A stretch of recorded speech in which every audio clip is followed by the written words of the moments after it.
Naka-off na ako. Scenes may not be suitable for very young audiences. Parental guidance is recommended. Ang programang ito ay naglalabas ng sensitibong eksena at impormasyon, striktong patnubay at gabay ng magulang. Scenes may not be suitable for very young audiences. Parental guidance is recommended. Ang programang ito ay naglalabas ng sensitibong eksena at impormasyon, striktong patnubay at gabay ng magulang ang kailangan.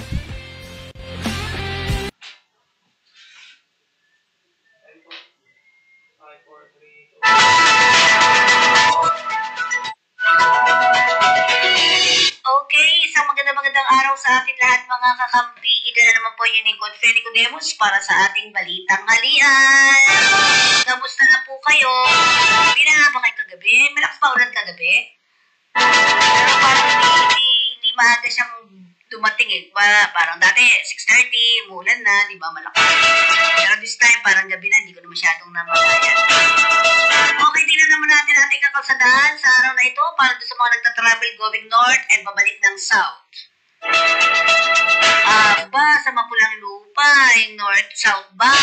Medyo dumarami, ano? Sa Mindanao Toll Plaza, Balintawak, parang traffic yata ngayong panahon na to, diba? Yun.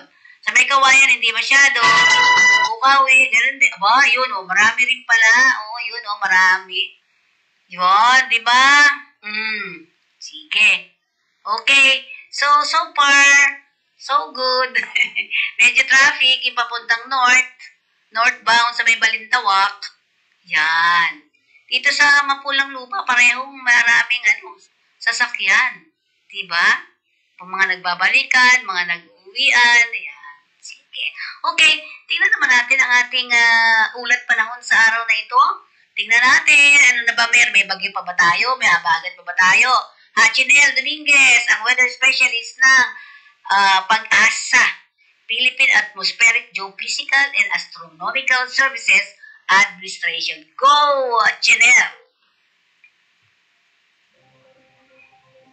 Parang sounds? Hina? Magandang umaga po sa ating Hina? mga narito ang ating weather update para sa araw ng Webes, July 10, 2025. Ngayon, meron tayong binabatayang low pressure area dito sa loob ng ating Philippine Area of Responsibility. Huling namataan sa layong 540 kilometers northeast ng Itbayat, Batanes.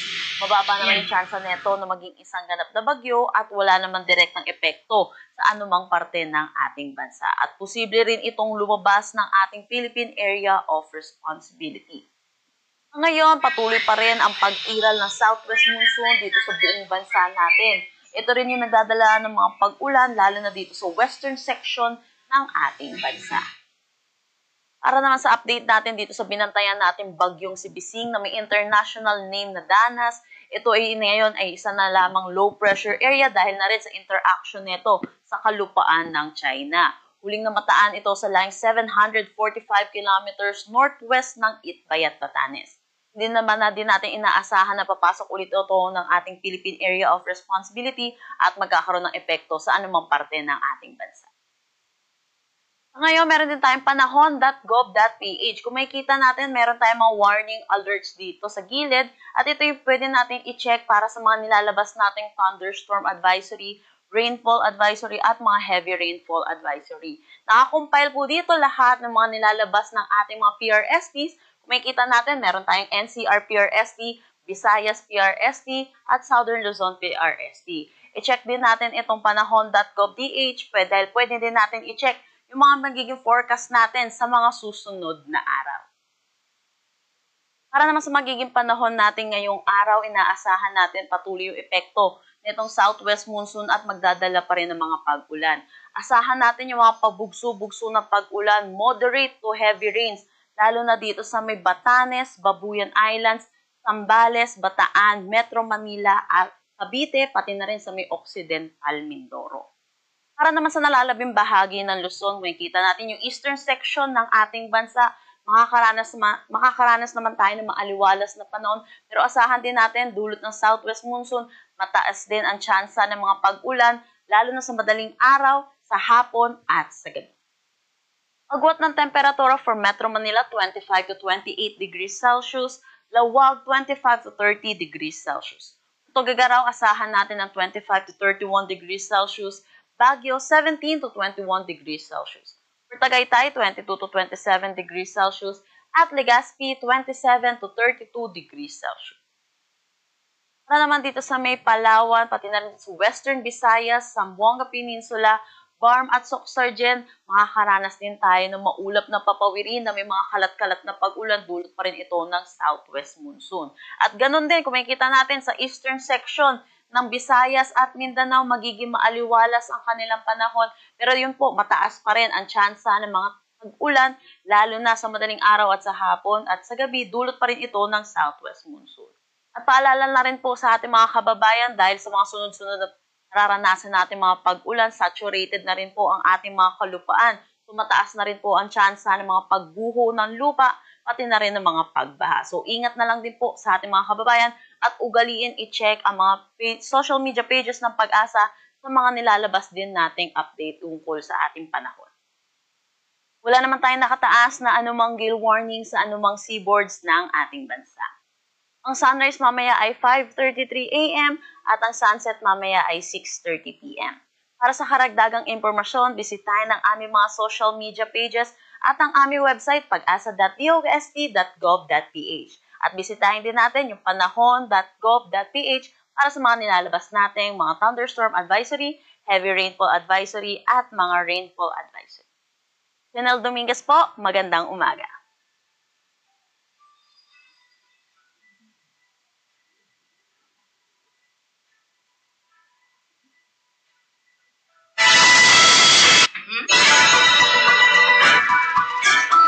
Okay. Ayan. At sinasabi nga natin magandang panahon ng paunti-unti. Ayan. Samantalang hinayag ito na tayo sa ating Balitang Tidbits. Balitang Tidbits. Inihayag ni Philippine National Police Chief General Nicolas Torre III na sinimulan na nilang suyuri ng ilang lugar sa Metro Manila, Laguna at Batangas kaugnay ng paghahanap sa mga labi ng mga nawawalang sapungero. Ayon kay pinagbabatayan lamang nila ang testimonya ng whistleblower na si Julie Patidongan alias Totoy na patay na ang mga nawawalang sabungero at inilibing sa Taal Lake. Mayroon na kaming mga ilang binibisita. May mga areas kami not only around Laguna at Batangas but other ports of the metro and course in the underlying areas, sabi ni Torre. Bagamat tumanggi si Torre na tukuyin ang eksaktong lugar, tiniyak nito na nakatutok ang search team sa mga lugar upang maprotektahan ang mga ebidensya. Nasa 1 o 2 pulis na sangkot sa 34 na missing sabungero ang umano'y handang tumistigo sa kaso na kinasasangkutan ng gambling tycoon na si Charlie Atong Ang. Sinabi ni PNP Chief General Nicolas Torre III na 2 sa 15 pulis na ngayon ay nasa restrictive custody. Ang handa namang kumanta upang lumitaw ang katotohanan sa kaso ng pagdukot at pagpatay sa mga sabungero. Aniya malaki ang may tutulong ng bagong impormasyon sakaling maging state witness ang 2 pulis. Dito rin pa, if some of them will volunteer to be state witnesses, then that will be welcome development in investigation. Nadagdag ito Mariin namang pinabulaanan ng Philippine Charity Sweepstakes Office Chairperson at retired Marikina Regional Trial Court, Judge Felix Reyes, ang aligasyon na nagpakilalang whistleblower na si si Julie Totoy, Patidongan, na umano'y sangkot siya sa kaso.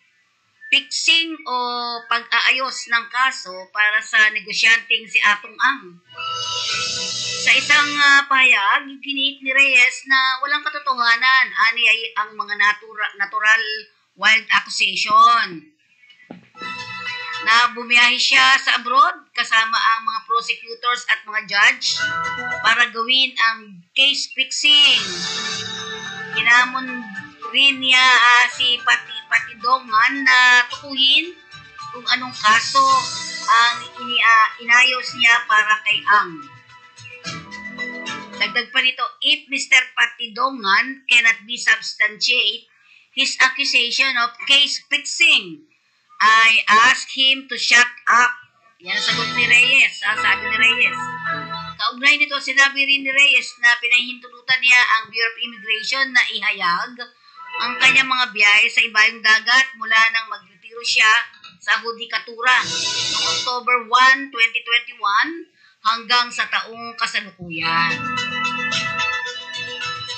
Samantala, nagpahayag naman ng mahigpit na pagtutol ang mga lisensyadong online gaming operator sa isinusulong na pagpapatupad ng total ban laban sa online gaming sa bansa. Sa isang pahayag na inilabas kahapon, nagkaisa at nanindigan ang mga ito kasama ang PAGCOR at mga mambabatas sa pagsasabing hindi ang total ban sa online gambling ang solusyon sa mga problema, kundi ang paglikha ng mas mahigpit at matalinong regulasyon upang masiguro ang kaligtasan ng mga Pilipinong manlalaro at mapanatili ang pag-usbong ng ekonomiya ng bansa. Nagbabala rin naman sila na ang ganap na pagbabawal sa online gaming ay hindi magiging epektibo sa pagpigil sa mga Pilipino sa paglalaro. Bagkus ay lalo lamang nilang itinutulak ang milyong-milyong Pilipino sa black market at higit pang mamamayagpag ang illegal operators. Samantalang, 4 naman na tripulanteng sakay ng barkong Eternity Sea ang nasawi matapos itong atakihin gamit ang drone at speedboat sa karagatan na malapit sa Yemen. Ayon sa isang opisyal na may kaalaman sa insidente sa report ng Reuters, karamihan sa mga tripulante ng barko ay Pilipino. Sa kabuuan, 22 sakay ng Eternity Sea, 21 ay mga Pilipino habang isa ang Russian national. Ito'y ayon sa maritime security sources. Ayon sa mga ulat, ginamitan ng sea drones at rocket-propelled grenade mula sa speedboat ang naturang barko.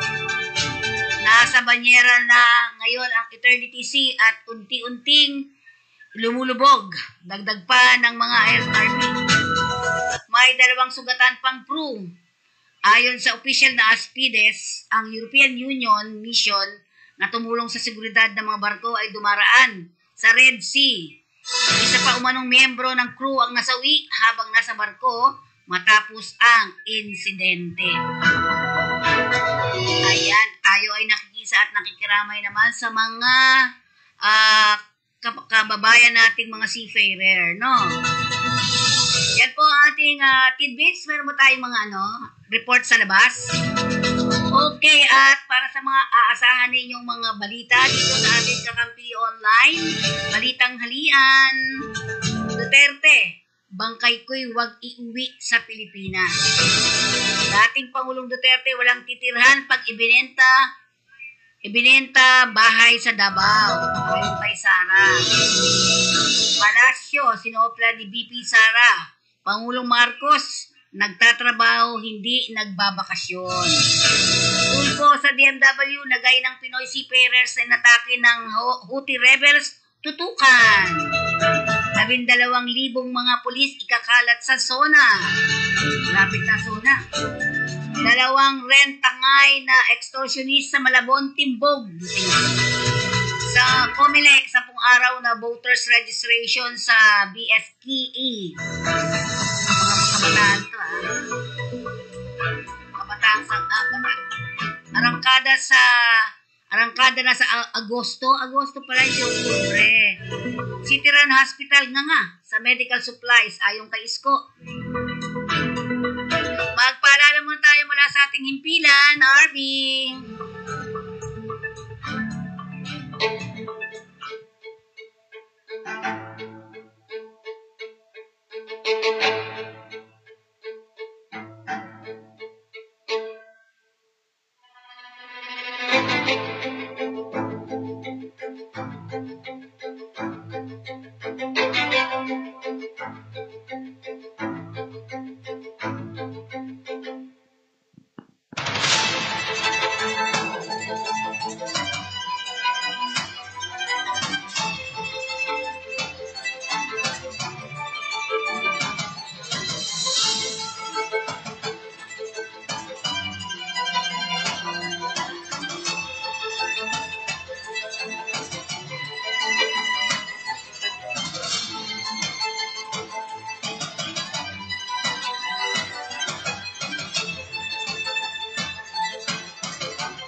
It is a vibrant to begin with the joyful spirit.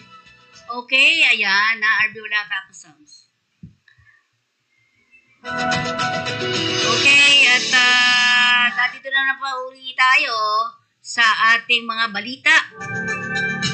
Kinumpirma ni Vice President Sara Duterte na ngayon pa lamang ay nagbibigay na ng huling habilin o kahilingan ang kanyang amang si dating Pangulong Rodrigo Duterte at kabilang dito ang ma-cremate siya sakaling abuti ng kamatayan habang nakapiit sa The Hague, Netherlands.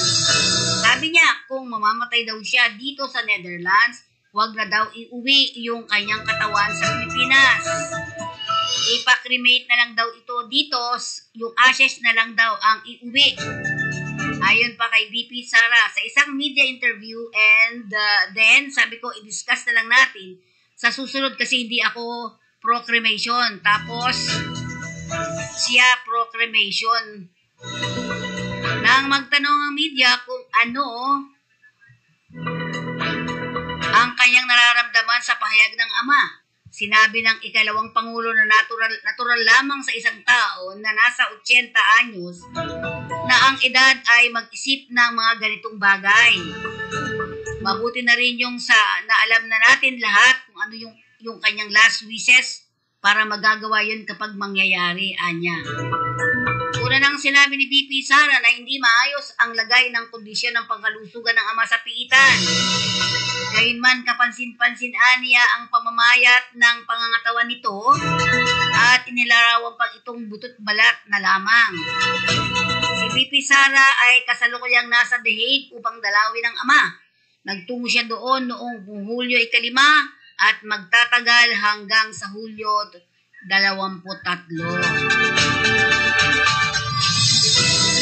Samantalang nag-aalala man si Vice President Sara Duterte kung saan titira ang kanyang amang si dating Pangulong Rodrigo Duterte kung ipagbibili ng common law partner nitong si Hanilet Abansenya ang kanyang tahanan. Inihayag ito ng Vice Presidente ng mahingan ng komento ng media sa balitang ipinagbibili na ang tahanan ng ama na matatagpuan sa Doña Luisa Village sa Barangay Matina, Davao City. Sa isang media interview sa The Hague, Netherlands, sinabi ni VP Sara na maaaring legal na ipagbili ni Abansenya ang kanyang parte sa tahanan ng ama, ngunit hindi ang buong ari-arian. Sakali naman anyang mangyari ito, inaalala niya kung saan pa titira ang kanyang ama.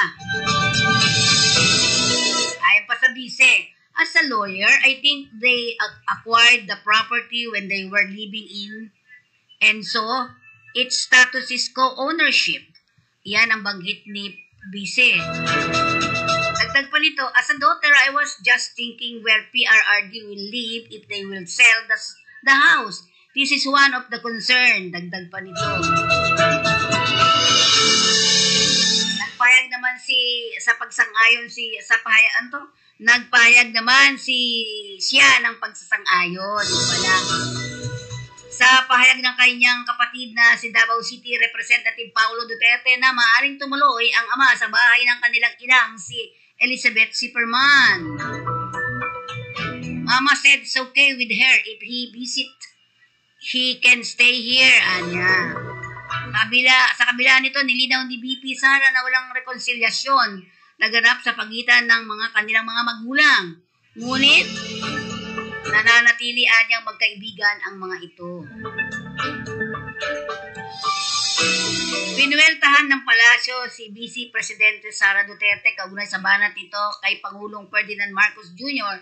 na iwasan ang pamumulitika at harapin ang trabaho.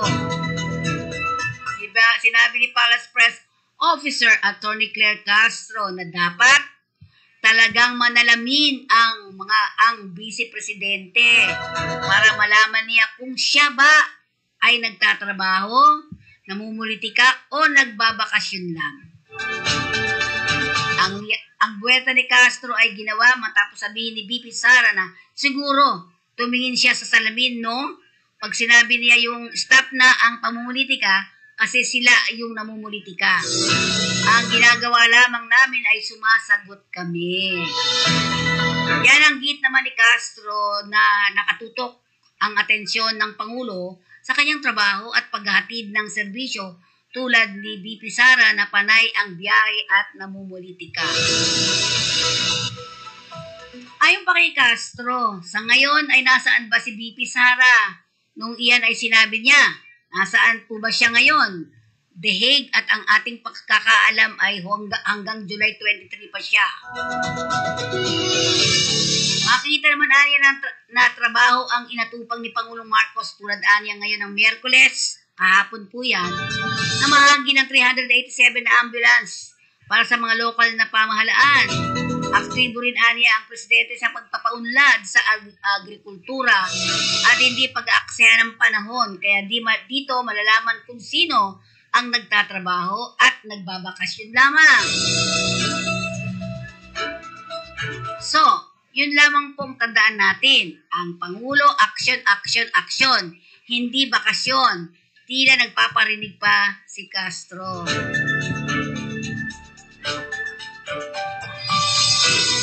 Ikinabahala naman ni Senator Idol Rapi Tulfo ang napaulat na pag-atake ng Houthi rebel sa Greek-owned bulk carrier Eternity Sea. Lula ng ilang Pilipino seafarers habang lumalayag ito sa Red Sea na malapit sa baybayin ng Yemen noong July 7. Ayon sa European Union Operation Aspides at sa private security firm na Ambrey, patungo Hilaga pa Suez Canal ang naturang barko. Nang paulanan ito ng bala ng rebeldeng grupo mula sa maliliit nilang bangka. Gumamit din ang mga rebelde ng mga drones na kargado ng mga bomba. Agad nakapag-ugnayan si Senator Rapi sa Department of Migrant Workers o DMW para alamin ang kalagayan ng ating mga kababayang marino na sakay ng naturang barko.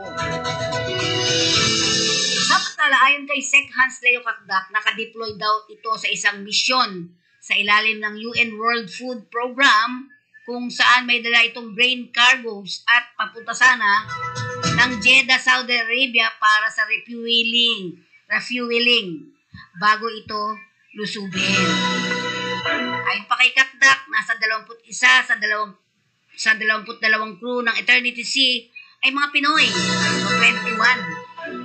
Kabilang na ang kapitan, pero sa ngayon wala pa raw opisyal na konfirmasyon kung ilan ang nasawi, nasugatan o nawawala. Bilang precautionary measure, sinuspindi na raw ng DMW ang pag-deploy ng LMA ng Filipino Seafarers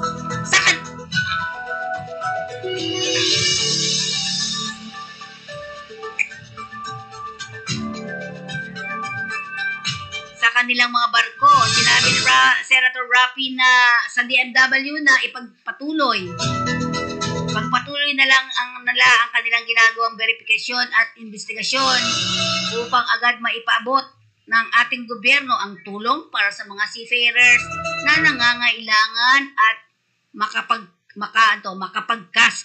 makapagkasa ng rescue operation para na rin mapanatag ang loob ng mga pamilya ng mga marino na nag-aalala din sa Pilipinas.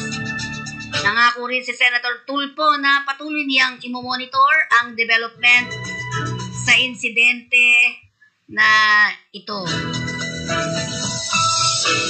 Aabot naman sa halos 12,000 mga pulis ang itatalaga at ipapakalat sa buong bansa ng PNP para sa seguridad ng State of the Nation address ni Pangulong Ferdinand Bongbong Marcos. Darating na Hunyo, ika-28. Ayon kay PNP spokesperson Police Brigadier General Jean Pajardo, nagpatawag ng bandang alas 4 ng madaling araw nitong Martes ng Command Conference si PNP Chief General Nicolas Torre III na dinaluhan naman ng mga regional directors, particular na ang regional director mula sa NCRPO upang talakayin ang magiging deployment sa araw ng SONA ng Pangulo. Ayon kay Pajardo na kailangan niyang mailatag ang security plan upang malaman kung may mga dapat ipatupad kabilang na sa grupo ng mga lalahok sa iba't ibang aktibidad maging pabor o kontra sa pamahalaan. Nabatid kay Pajardo na inatasan ni Torre ang National Capital Region Police Office na magsagawa ng honest to goodness threat assessment para sa SONA. Sa pagkakataong ito, sinabi ni Pajardo na pagaganahin din ang Task Force Manila Shield o yung pagde-deploy ng karagdagang puwersa mula Central at Southern Luzon para makatuwang sa border control. Samantala, wala pang matatanggap na aplikasyon ang Quezon City Police District para naman sa pagre-request ng permit to rally sa mismong araw ng SONA. Sa kasalukuyan inaasahan na matapos ang mga coordinating conference sa pagitan ng PNP at ng Office of the Sergeant at Arms at susunod ng makipag-ugnayan ang pambansang pulisya sa mga grupo. Magkakasa ng kanilang mga programa at kilos protesta para naman sa briefing kung saan lamang sila papayagang magkasa ng kanilang mga rally. Good news, kalaboso ang dalawang babae na mga suspect sa Rentangay at kinikilan pa ang kanilang mga biktima dito sa Malabon City. Sa report ng Philippine National Police Highway Patrol Group, Director Police Brigadier General Elizar P. Mata, may edad 37 at 39 ang mga suspect. Nabatid na isinagawa ng RHPU-3 PHPT Bulacan ang entrapment matapos na dumulog ang may-ari ng sasakyan nirentahan ng mga suspect. Bandang alas 6:12 o 6:12 ng gabi nang magkasundo ang mga biktima at mga suspect na magkita sa parking lot ng Robinson's Town Mall sa Barangay Tinejeros, Malabon City. Bago ito, sinabi ng biktima na humihingi ng 100,000 pesos ang mga suspect bago ibalik ang inarkilang dalawang sasakyan. Agad na umaksyon ang PNP-HPG na magresulta sa pagkaka-aresto sa mga suspect. Samantalang nasa kustodiya na ng Bulacan PHPT ang mga suspect na nahaharap naman sa kasong extortion at paglabag sa RA 10-108-83. Pinuri naman ni Mata ang naging coordination ng complainant at mga pulis upang maging matagumpay ang naturang operasyon.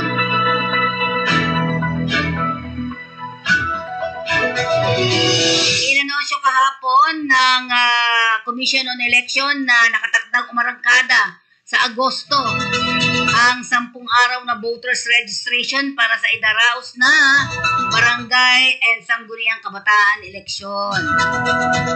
Ayon kay COMELEC Chairman George Erwin Garcia, itinakda nila ang panahon ng pagpaparehistro mula Agosto 1 hanggang 10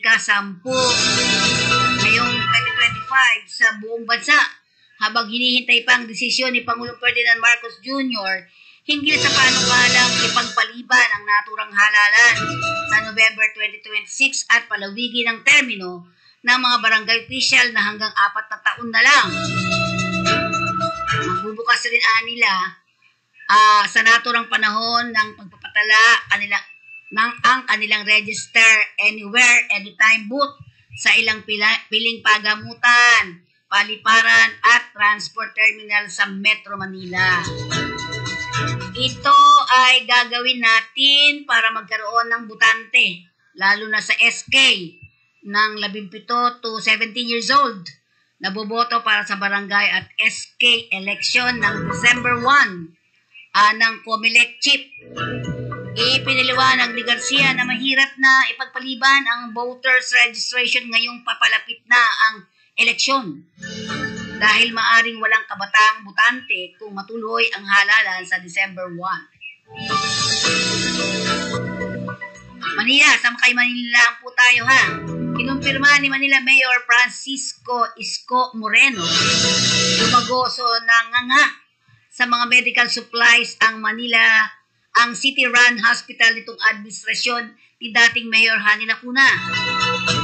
Nabatid na nabuking ni Dumagoso ang kalagayan ng mga hospital nang bisitahin ng ospital ng Maynila na kahit syringe o pagturok ng bakuna ay wala.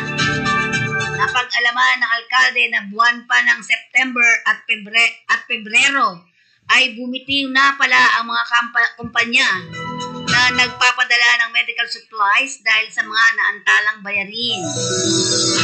Maging ang 44 na health center sa 6 na distrito ng lungsod ng Maynila ay halos walang mga supply ng gamot at vitamins na dapat sana ay libreng ipinapamahagi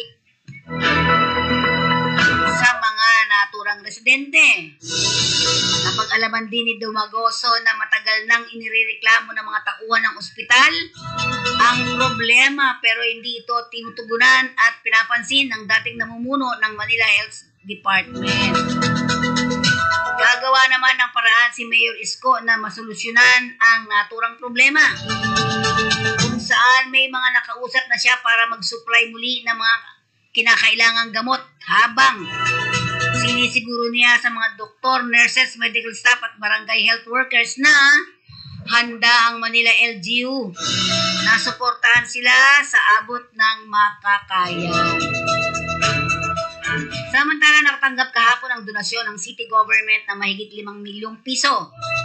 Halaga ng mga supply ng gloves, surgical tapes at mga 4 cannula mula sa mag-asawang negosyanteng sina Efren at Shirley Alves.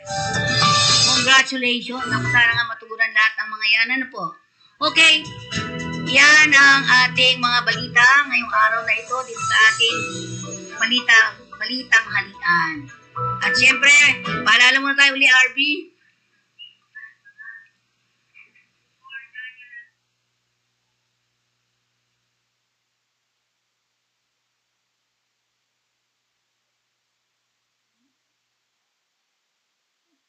Okay. So, habang hinahanap pa, biruin mo, no?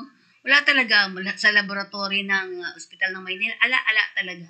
Lalabas ka, bibili ka sa labas talaga. Yun. Di ba? So, pag naayos ito, maganda na naman ang mangyayari. At syempre, okay na okay ang ating mga kababayan. O, RB? Sige. Okay. So, panandali, ayan, ang ating RTBM.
Ano nga ba maghanap ng trabaho? Saan tayo magsisimula?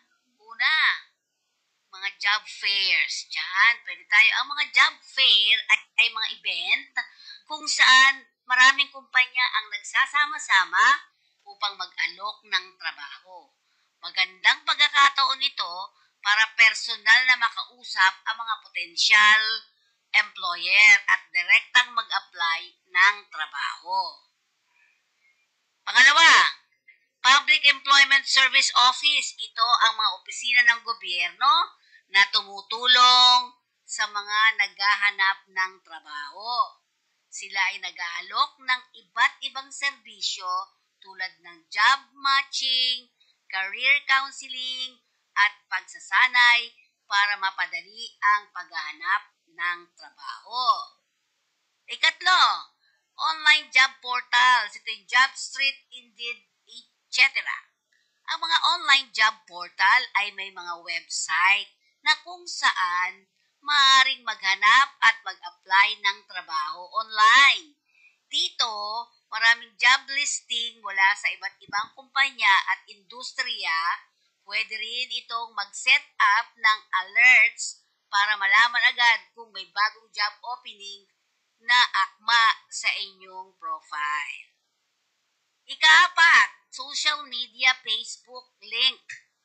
Ang social media platform tulad ng Facebook at Link ay nagiging popular rin sa paghanda o paghahanap ng trabaho.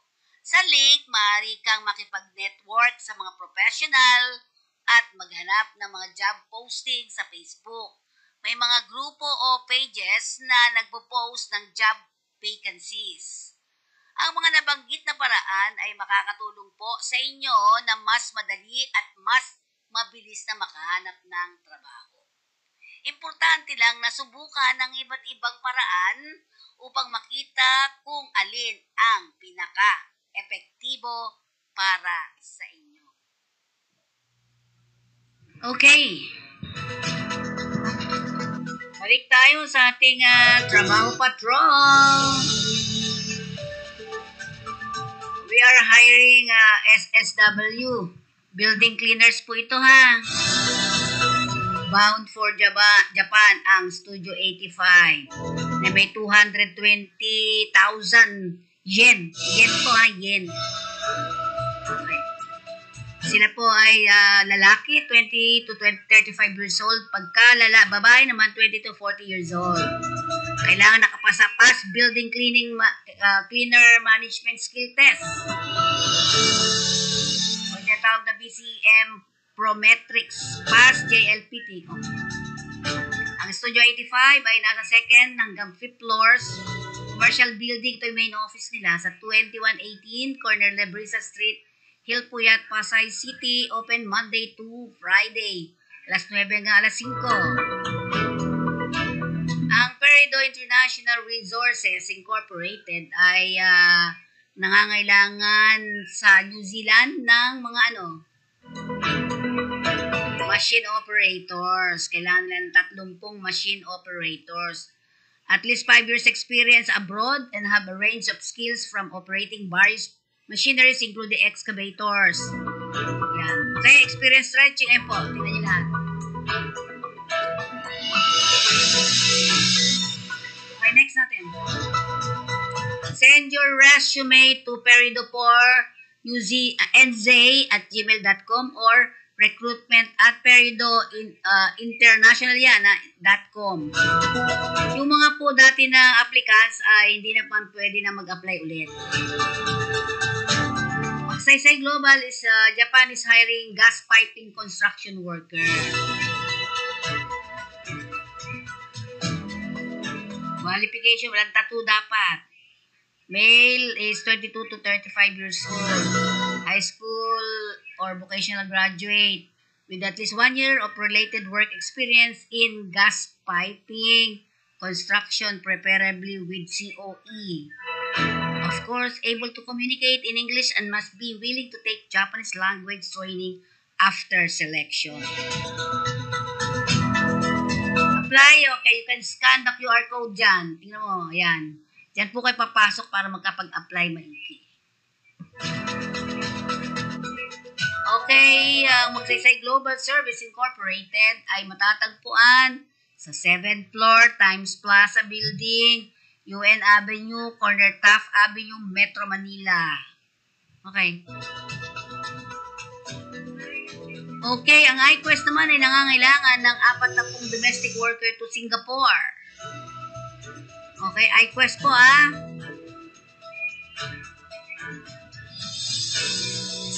final screening nila ay July 25. Yan. They offer, ito pa isang maganda, they offer financial support to selected applicants. Yan. July 25 po yan Ang salary ay mas malaki. O, tingnan nyo. 620 na Singapore dollars. Okay, malaki-laki yan. Ano ang mga qualification? Female, kung babae yan, 24 years old hanggang 38. At least high school graduate, no tattoo, can speak, understand English. Ayan po yung mga requirements. Tingnan niyo po maigi. Okay, apply. Yan po, you can scan the QR code at dun papasok kayo, doon kayo mag-a-apply. At expect po ninyo, kapag napasok ninyo yan, abay, kailangan nyo naman pong maghintay sa inyong mga email. Okay? Staff House, kailangan sa Germany, ng Globogate is looking for registered nurse. Okay? At least 2 years of experience in the same field, must have valid PRC license, willing to undergo German language training, yung GLT na tinatawag. Okay, yan. Saudi Arabia naman, Dr. Soliman Al-Habib Medical Group. Mga kailangan nila yung mga staff nurses naman din Ang salary ay Saudi Riyal 4,000 US salary ang Saudi Riyal o equivalent to 1,000 US dollars. Qualification, Bachelor of Science in Nursing, female registered nurse, 1 year experience as a staff nurse in hospital, clinic, community, or rural health. Fresh graduate may apply. Dito po kayo mag-apply, LBS Recruitment Solution. You can send your updated CV to applyshipyard@lbsrecruitment.com.ph. Ang GMP, they're hiring welfare desk officer. Welfare desk officer po para mga psychologist to RB. Next. Yan, ang mga kailangan na bachelor's degree in psychology, political science, or any related course. At least 1 year of experience in social work, counseling, case management, or related fields. Experience as a welfare desk officer in the international recruitment industry is a plus. Exceptional interpersonal and communication skills, empathy, cultural sensitivity, kailangan strong problem-solving abilities, and proven ability to work effectively with diverse individuals. Submit your CV to hr@egmpjobs.com or admin@egmpjobs.com. Wala po kayong babayaran Ano ba yung mga nila? Makati head office nila, nasa 3rd floor sila ng MJL Building, 1175 Chino Roses Avenue, Makati, Metro Manila. Sa Cebu, nasa room 211, 2nd floor, LDM Building, corner Legazpi Street at MJ Cuenco Street, Cebu City. Sa Davao, door 2, Nicolas Building, Elpidio Quirino Avenue, Poblacion District, Davao City, Davao del Sur. Okay? Ang Spices Aldo Ready-Made Food Company po ito. Ang Aldo. Bound for Kuwait. Manpower pooling po muna Yan, ibig sabihin, naghanap pa sila ng yung manpower. Maraming pwedeng mag-apply at doon sila pipili. Parang gano'n. Position available, Research and Development Manager, QA and QC Manager. So, ulitin ko lang po, manpower pooling only Okay, next. Ayan ang kanilang mga main office. Meron sila sa Bacolod Branch, CDO, Parañaque, Makati, Bacolod at Cagayan de Oro. Ayan. You can apply. Ayan po. Tingnan nyo mabuti. Global Talent Filipino Pride ang sinasabi ng okay, scan QR code pa rin. Yan, ayan po. Yan, scan yan at doon kayo papasok. And of course, mga seafarer, kailangan nila ng Master Chief Officer, ang CF Sharp Crew Management Incorporated. You can send your CV to saan, RB? Ayan.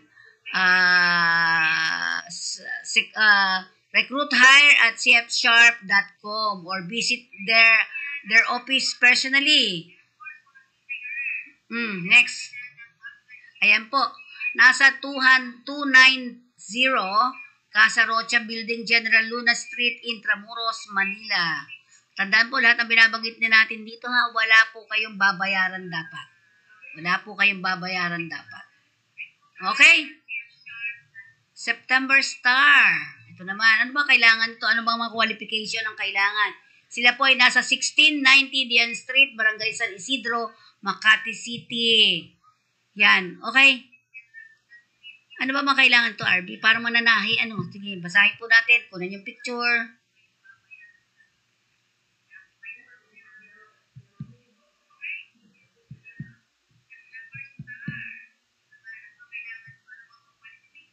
Okay, submit your CV to